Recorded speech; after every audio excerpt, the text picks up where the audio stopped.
In this video, we look at what is unit scale in Blender and how to work using metric or imperial. Let's get started.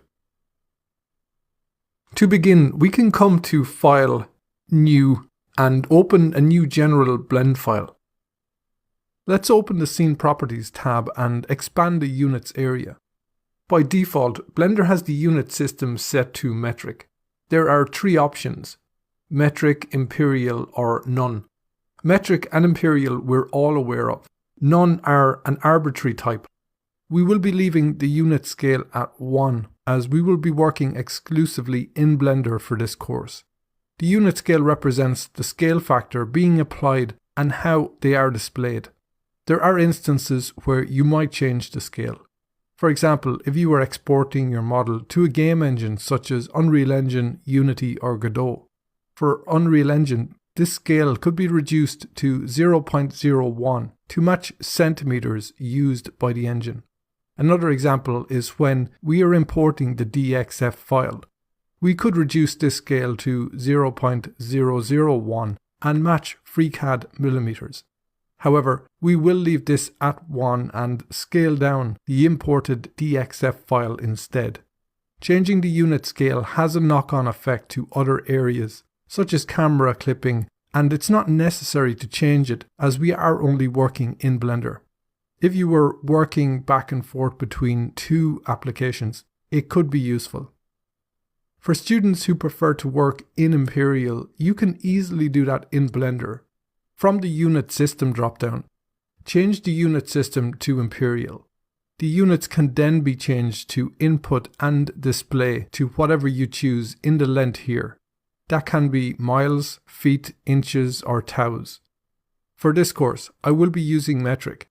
However, you can use imperial and enter the metric values I use by specifying mm for millimeter, or cm for centimeter, and m for meters. So as an example, with the cube selected, in the item tab in the dimension of the cube, these are getting displayed as imperial measurements. They are also set to inches, and that's controlled by the length setting. Change this to feet to have the dimensions displayed as feet. So if we wanted this cube to be 4000 millimeters in the X, Y and Z, in the X dimension we can input 4000 and add mm to specify millimeter, then tab into the Y and input 4000 mm, then tab into the Z and input 4000 mm. As I input metric values and specify the unit of length as mm, these are getting converted and displayed in feet. For this course, we'll be setting the unit system to metric, and we'll have the length set to input and display as millimeter. But feel free to work however you like. Blender allows you work however you need.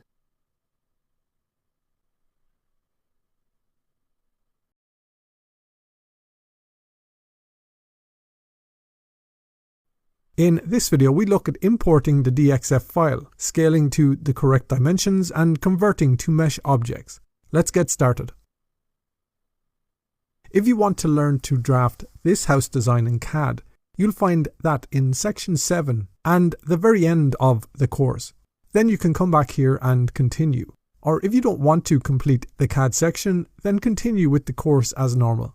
We'll be importing a DXF file now, and you'll find that in the resource folder of the course. I can open FreeCAD for a moment. In the CAD section, we previously exported our house plan in DXF format. Now we can take a look at importing a DXF file into Blender. So I can minimize FreeCAD. Back in Blender, let's press A to select everything. Press X and delete the cube, camera and light object. That way we can just focus on the imported DXF file. There is an add-on in Blender for handling DXF import, so let's come to Edit and open Preferences. Open the Add-ons tab and in Search type DXF. There are two, one for import and one for export. We want the second one without the caution sign. Put a check mark here to enable the add-on. Now we can close Preferences. Once enabled, we can come to File and down to Import, and this will be last on the list as it was just enabled. Navigate to where you downloaded and saved the DXF file from the resource folder. The file called Plans here. Select it and now import DXF. These have come in very large as each millimeter is now equal to 1 meter in Blender. In the outliner we can see a list of curve objects we just imported. The first thing we can do is scale these down to the correct size in Blender. So press A and select everything in the scene. Press S, input 0.001 and enter. This has scaled them down, but we first need to check whether they are in fact the correct scale. Then we need to check this section is 10 meters wide.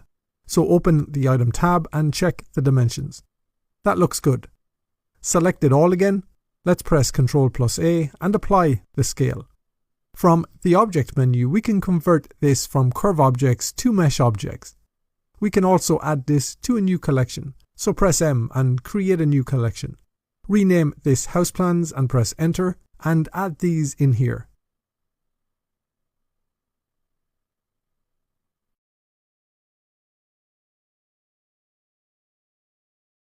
In this video, we look at rotating using the 3D cursor, rotating using the origin point, and rotating in edit mode. Let's get started. To begin, we can start combining and naming the plans. This will make managing the sections easier as we progress through the course. Let's first come into a top view, also an orthographic view. Drag select all the objects that make up the ground floor plan. Then make one active. Press Ctrl+J and join these into one. We can tab into edit mode now. We want to separate these into multiple parts, including the furniture objects, external walls, windows, doors, and internal walls. Let's start with the furniture objects. Press Z and switch to wireframe shading so all the vertices are selected. Now start drag selecting these. Press and hold the Shift key and add to the selection. I'm including the text also.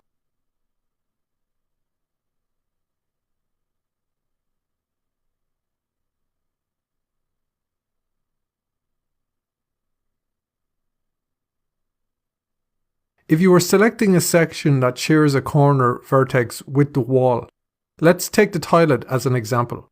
Drag select all the vertices you can except the one sharing the same space on the wall. Then press Ctrl+L and select linked.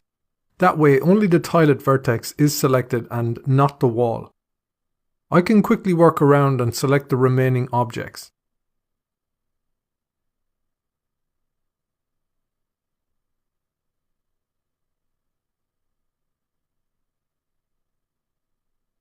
Finally, we can drag select the stairs. When you have all these selected, we can press P and separate the selection into another object. Let's tab back and select this object. Press H and hide it. Let's select this now and tab back in here. Next up, we can separate the doors. So let's quickly work around and drag select all the door outlines.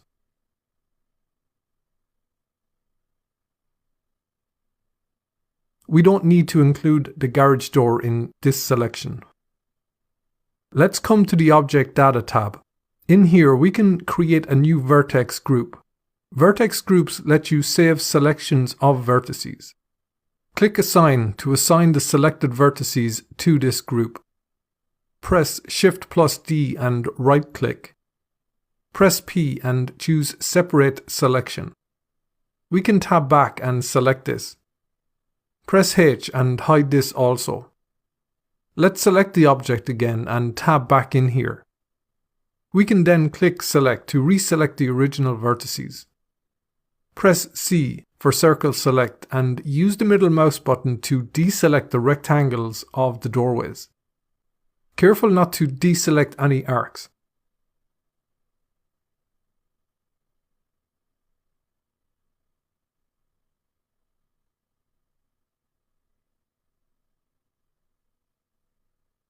Press X and delete vertices. Then click Select again.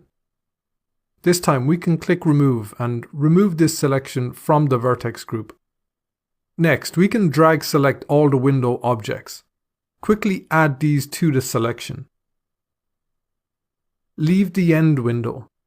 Press Shift plus D and make a duplicate and right-click. Press P and separate selection. Tab back and select it, and press H to hide. Select this again and tab back in here. Switch to Edge Selection, then drag select across the windows.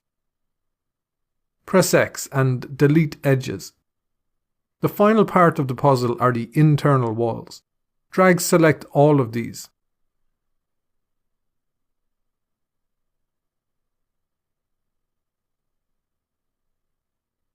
Once these have been selected, click Assign and add this to the vertex group. Press Shift plus D and right-click. Press P and separate selection. Tab back and hide this also. Now select the external walls and tab back in here. In the vertex group, click Select and re-highlight all the vertices. Press X and delete edges. Drag select any loose vertices and delete these. Select it all, press M and merge by distance. That will remove any overlapping vertices. Now drag select anywhere there are two vertices along the wall. Press X and delete these. Finally, anywhere you've deleted vertices, select the two vertices and press F to create an edge. I can quickly finish these off around here.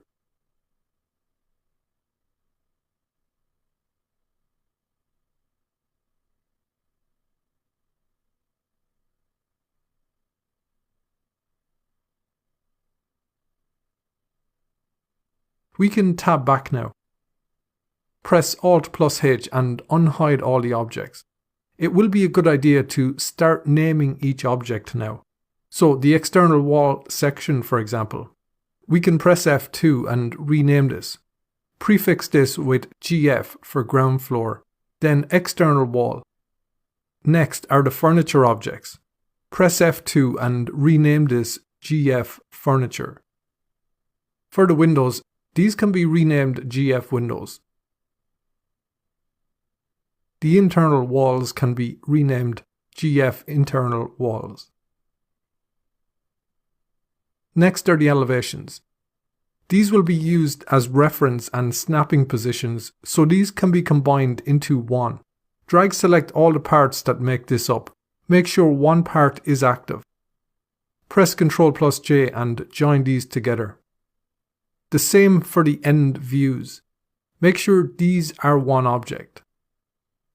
Then rename each of them so they are easily recognizable. We can prefix these with an ELV for elevation.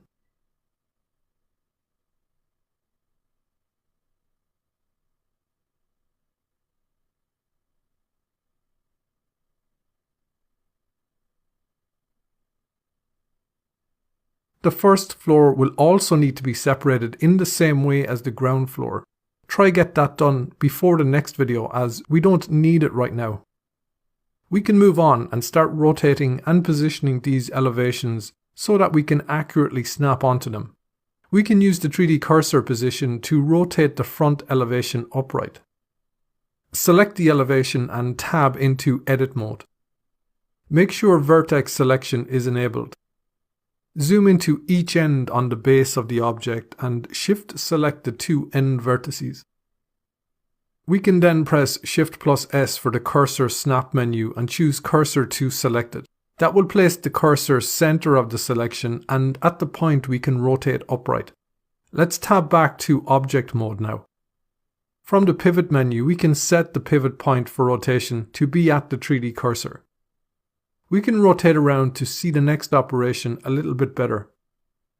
Press RX, input 90 and enter.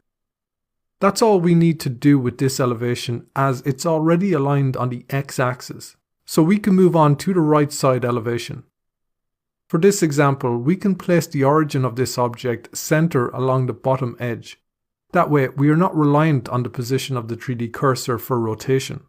Right now the origin of this object is at the center of the grid, as represented by the small yellow dot. Let's tab into edit mode. Select the two end vertices on this object. Press Shift+S and put the cursor to selected. Now tab back to Object Mode. This time we can right click and from Set Origin, we can set the origin to 3D Cursor. We can see the origin has moved from World 0 to the position of the 3D cursor. We don't need the pivot set to 3D cursor, so from the menu, let's switch this back to medium point. You can also press Shift and right click to move the cursor away, just to see it's rotating around its origin. We can press RX, input 90 and enter. Also RZ, input 90 and enter. Now we can snap over to align with the edge of the ground floor plan. In the snap menu, make sure vertex snapping is enabled. Then press GY. Press and hold Ctrl and snap this over and align with the ground floor plan. For the left side, let's tab into Edit Mode. This time we can move this from within Edit Mode. Select it all. Press RX, input 90 and enter. Then RZ, input 90 and enter. Then we can press G, press and hold Ctrl and snap over to the right side and align with this. Then move away, so press GX and drag this to the opposite side and left click. Now to position all the first floor layout. We can move the right elevation away first and just make some room. Drag select all these objects. Make sure one is active. That way we can tab into Edit Mode. Select it all. Press GX and snap down to align with the ground view. This can then be positioned up along the Z axis, so press GZ, input 2700 and enter. Finally, we can add these to their own collection. So tab back first. Press M and we can create a new collection. Rename this ELV first and press enter. Select the right side elevation. Press M and create a new collection. Rename this ELV right and add this in here. Create a second for the left side and call this ELV left. Then add this in here. Select the front and press M. Rename this ELV front and add this in here. For all this ground floor plan, drag select it all. Press M and create a new collection called GF Plan. In the outliner, press the period key and close down the collections. We can double click on the empty collection and rename this plans. Then select these 5 collections and drag and drop these into the plans collection. That will just help manage the collections and keep the outliner tidy.